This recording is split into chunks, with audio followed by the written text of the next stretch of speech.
এখানে ছিলাম, চাল খাওয়ার পরেও সবগুলির একই অবস্থা।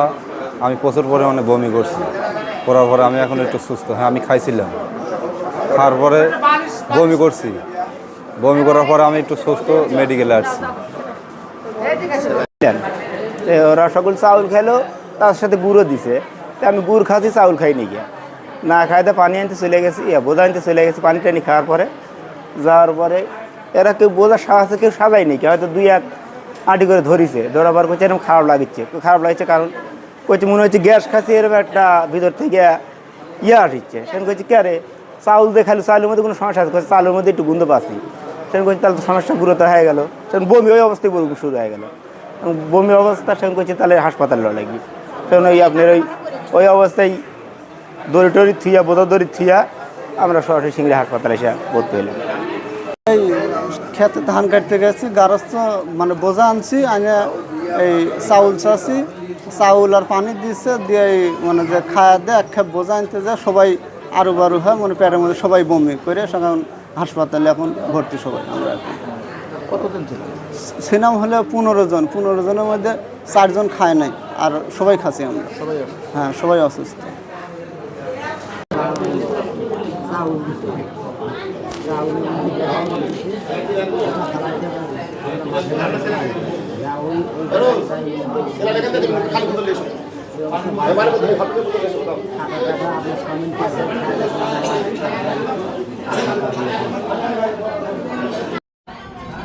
কম্বল নিয়ে এসো, রোজ কম্বল নিয়ে এসে ভাঁজ করে দিই, মাথা তুলে দিই।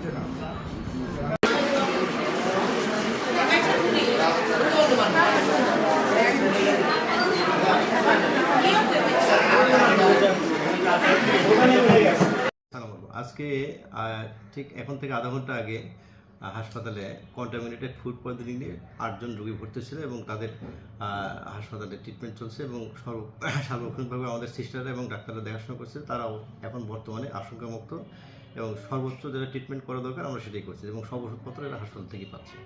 এবং যে পরীক্ষা নিরীক্ষা করা দরকার তাদের ভিতরে কোনো সমস্যা হয়েছে কিনা পরীক্ষা নিরীক্ষা অলরেডি দেওয়া হয়েছে এবং তাদের রেজাল্টও ভালো। আশা করা যায় তারা সুস্থ হয়ে যাবে ইনশাল্লাহ। কন্টামিনেটেড ফুড পয়জনিং হয়, এটাই কন্টামিনেটেড মানে ওই চাউলের ভিতরে হয়তো কোনো ময়লা আবর্জনা ছিল, যার কারণে সেটার থেকে কন্টামিনেশন হয়, খাইছে, তখন এই আমাদের যে ফুড পয়জনিং যেটা হয়, হ্যাঁ, গ্যাস্ট্রাইটিস বলি আমাকে, সেই জিনিসটাই আর কি, সেই সিমটম নিয়ে এরা ভর্তি হতে, বমি এবং একটু গা গোলাচ্ছে আর কি, আর কি।